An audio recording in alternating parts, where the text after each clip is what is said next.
ఇక్కడ కోరాహు కుమారులు మాత్రం అంటున్న మాట, దినమెల్లా మేము దేవుని యందు అతిశయపడుచున్నాము, ఆయన నామమును బట్టి కృతజ్ఞతాస్తుతులు చెల్లించుచున్నామని. అతిశయానికి గల కారణము దేవుడై ఉన్నాడని చెప్పి ఎంతో గర్వకారణంగా వారు చెప్పగలుగుతున్నారు.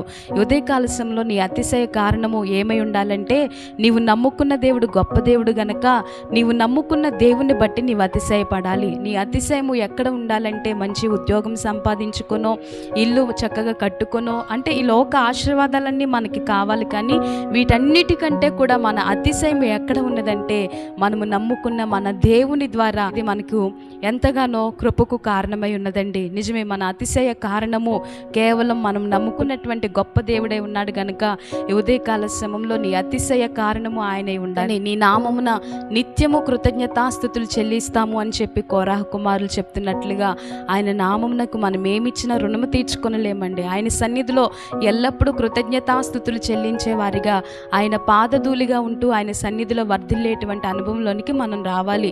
ఈ కోరాహు కుమారులు ఎలా అయితే దినమెల్లా కూడా దేవుని యందు అతిశయపడుచున్నారో, నీ దినమంతా కూడా నీవు నమ్ముకున్న దేవుని బట్టి అతిశయపడాలి.